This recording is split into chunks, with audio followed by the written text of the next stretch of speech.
Pickle, we're continuing our series, taking a look at the 12 FBS programs across the state of Texas. We are going to do our State of the Program address and having some special guests. Hoot, hoot. We go to Houston to talk some Rice football with the man in charge over at theroofs.com, an outstanding site for all you Rice fans. He is Matthew Bartlett. Matthew, how are you?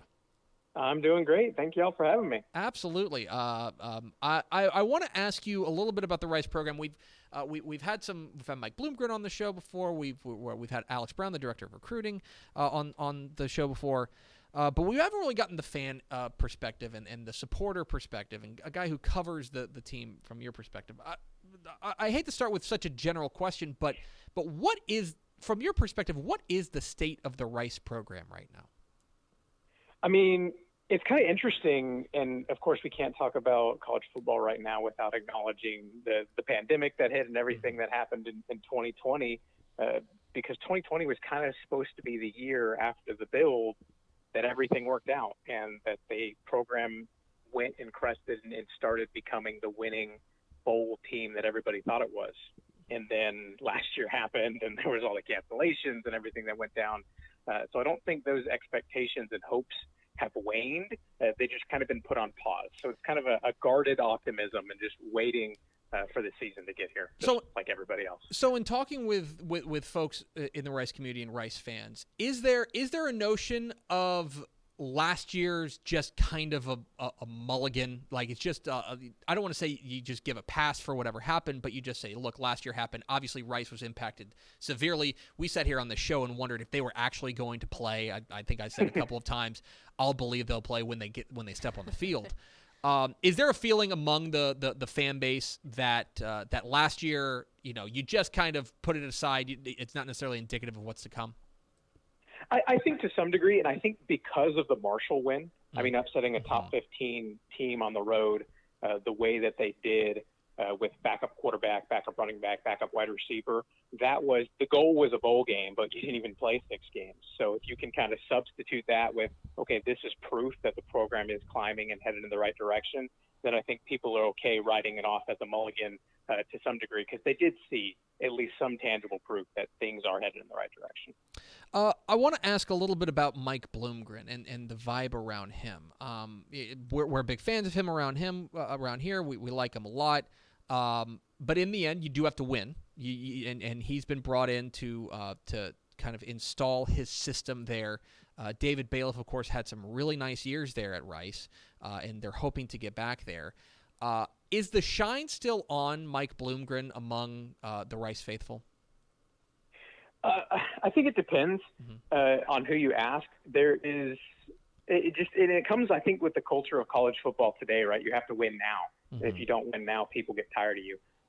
So there's certainly some people that saw a couple wins in the first couple seasons and weren't content. And then there's another contingent who kind of see the longer view.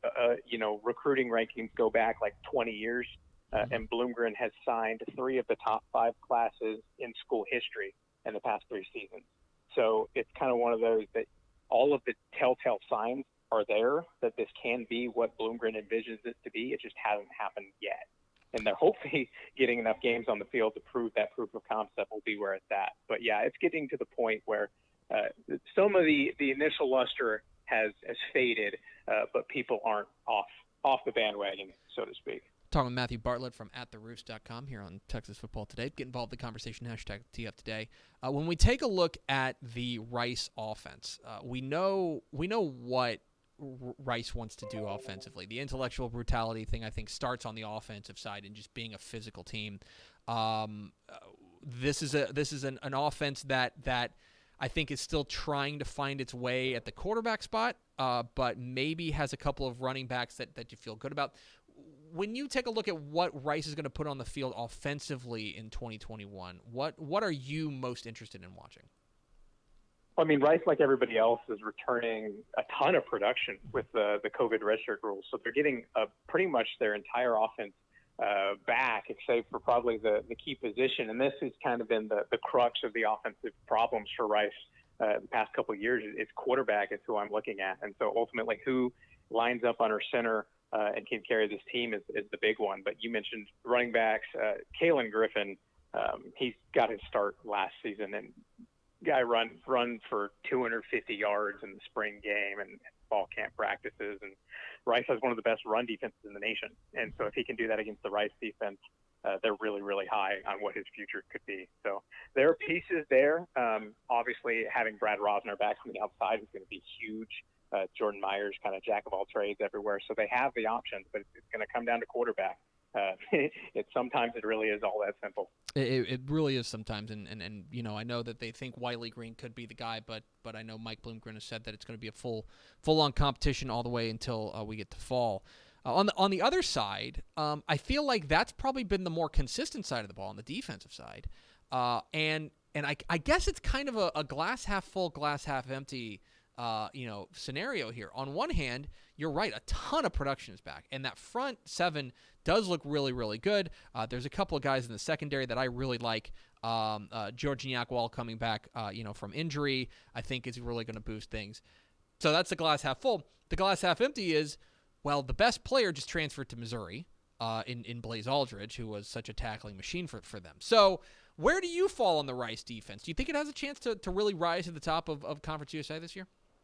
Well, I mean, you're talking about a defense that was number 12 in the nation in scoring last year, which is pretty impressive, all things considered. And, yeah, you do lose Blaze Aldridge, but the way I think of it is he was a senior that would have been out of eligibility following the 2020 season had the extra redshirt rule not been applied. So no one entered the 2020 season thinking they were getting Blaze back for 2021. So the fact that he could have possibly been back is nice, but it was never really an expectation going into the plan. So the depth at linebacker is solid. You mentioned the front seven in the secondary. Losing someone that good is going to hurt. And there are going to be plays that Blaze could have easily made that, might not be made as quickly, and a couple more yards might be picked up. But this defense is still as good, if not better than the sum of his parts. Brian Smith, the defensive coordinator, has done a phenomenal job. And I'm not going to go out and say it's going to be better without Blaze Aldridge on the field, but I don't see a reason to project any kind of meaningful step back. You mentioned recruiting a little bit earlier, and that's always something that's super fascinating to me about Rice is obviously with the very high academic standards they have. They're playing, in many respects, a different game than a lot of the other FBS programs in the state as far as recruiting is concerned. We had Alex Brown, the director of recruiting, on a couple of weeks ago and talking about this, and yet you mentioned, Mike Bloomgren went out there and signed a pretty darn good class. One of the best classes in Rice history. Is the perception of Rice recruiting-wise, do you think, changing a little bit under Mike Bloomgren now that they are getting guys like DJ Arkansas is a star? Like, that's a guy that in past years probably would not have gone to Rice. Do you think that the perception of Rice is changing for on the recruiting side? Yeah, I think so. And you mentioned DJ Arkansas. Arkansas had an offer from Arkansas. Yeah. He picked Rice over Arkansas. Mm-hmm. And so, and I'm sure Alex would have said the same thing when he was on, but you recruiting is a measuring stick of who you can beat, right? And so when you're beating, teams in your backyard and Power 5 programs, things like that, there's a noticeable uptick. And you keep seeing kids that really buy into the vision. And I think that's what it is. The recruiting staff, I think they were either first or second last year in the fewest amount of offers given. So, and Alex Brown, the director of recruiting, he goes hunting with a rifle and not a shotgun.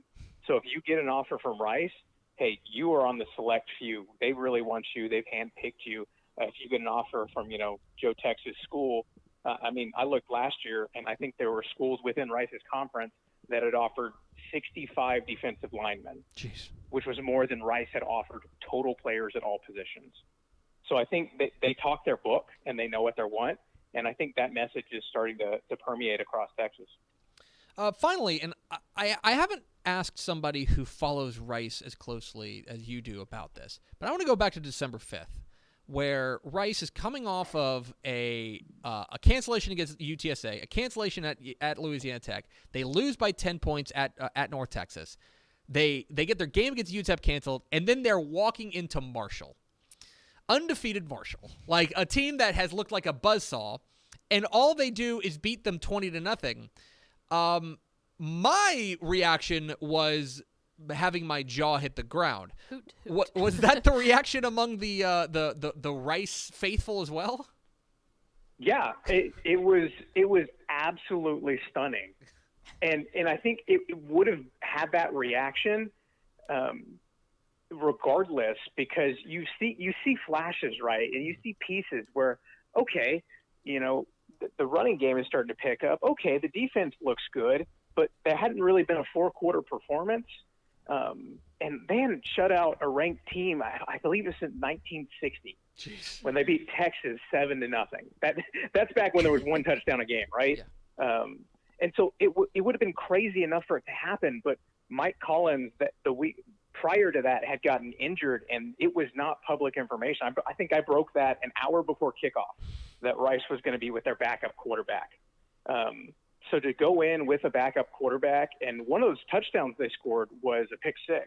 So score one offensive touchdown and do what they did to Marshall, that caught everyone. Even the most diehard believing Rice fans would have expected, man, if we can keep this competitive, yeah, there's a chance we win. But to go out and just smoke them, that was incredible. It's pretty shocking, but we've got high hopes for the Rice Owls. He is Matthew Bartlett. He is over at theroofs.com, the source for Rice sports news, and of course support them on Patreon as well. Matthew, really appreciate your time. Thanks for your insights, my friend. Absolutely. Thank y'all for having me anytime. There he goes, Matthew Bartlett from theroofs.com.